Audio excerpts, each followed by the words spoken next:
Kompolnas kan kita memberikan saran ya kepada Presiden ya terkait dengan arah bijak Polri gitu loh. Nah, masalah penggunaan kekuatan ini ya ini jadi salah satu agenda yang akan kita dorong ya. Mudah-mudahan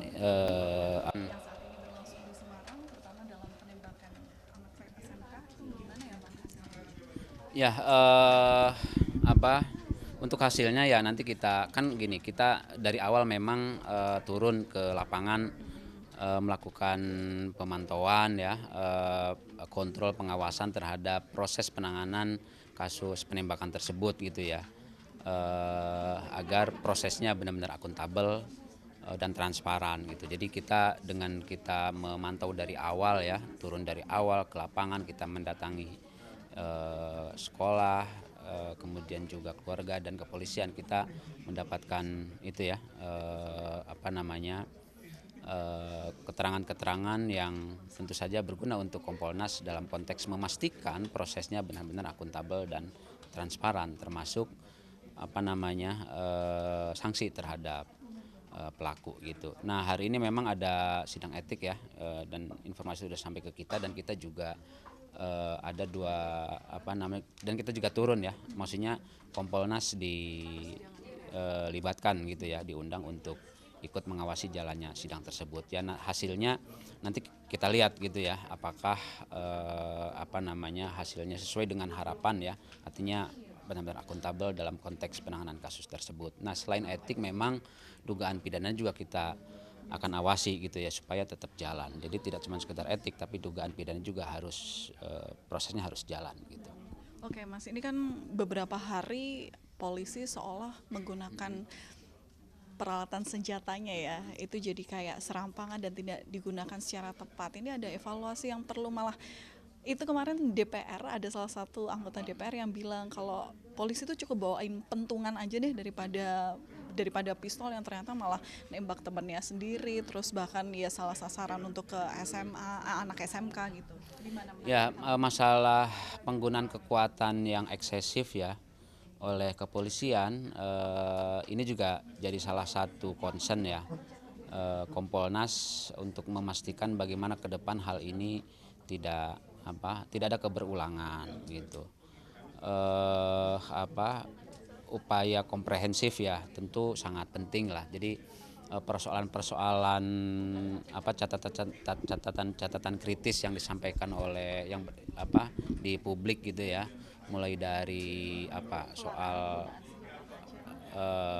mulai dari normanya gitu ya, apakah normanya perlu dievaluasi atau tidak. Kan polisi sebenarnya kan sudah punya SOP-nya gitu ya, prinsip-prinsip penggunaan kekuatan, termasuk juga tahapan-tahapannya kan sebenarnya kan sudah ada di dalam SOP tersebut.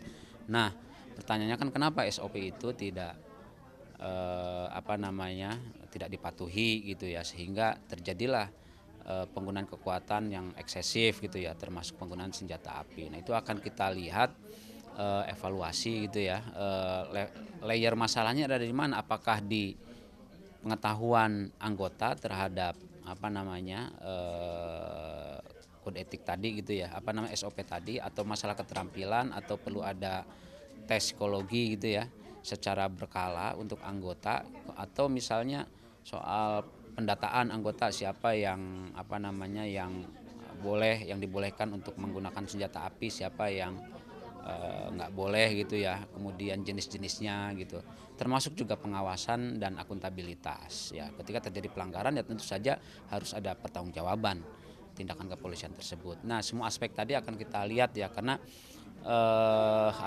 salah satu tugas Kompolnas kan kita memberikan saran ya kepada Presiden ya terkait dengan arah bijak Polri gitu loh. Nah, masalah penggunaan kekuatan ini ya ini jadi salah satu agenda yang akan kita dorong ya. Mudah-mudahan ini bisa membantu gitu, bukan membantu ya, mendorong, memperbaiki persoalan-persoalan yang selama ini menjadi concern masyarakat gitu. Boleh diulang berarti Bang, penegasannya berarti agenda yang saat ini sedang didorong Kompolnas terutama untuk evaluasi bagaimana SOP Polri itu apa berarti Bang? Terutama pada tataran penggunaan ya, jadi kita jadi mendorong pendekatan yang humanis ya dalam konteks dalam konteks penggunaan kekuatan gitu loh. Jadi bagaimana maksudnya lebih mengedepankan pendekatan humanis dalam konteks pelaksanaan tugas-tugas kepolisian gitu loh. Di mana terutama dari sisi SOP ya, bagaimana ini benar-benar bisa diterapkan secara baik gitu ya oleh setiap anggota dalam pelaksanaan tugas dan fungsinya di lapangan gitu. Jadi evaluasi ini akan dalam bentuk rapat bersama dengan siapa aja mungkin? Ya pertama tentu saja di internal komisioner sendiri gitu ya, Kompolnas, kira-kira kalau bicaranya misalnya arah kebijakan gitu ya, kira-kira apa arah kebijakan yang akan kita dorong, kita sampaikan terkait dengan masalah penggunaan kekuatan oleh anggota ini gitu loh. Bentuk arah kebijakannya seperti apa, nah itu yang pertama tentu saja akan dirumuskan oleh Kompolnas sendiri gitu.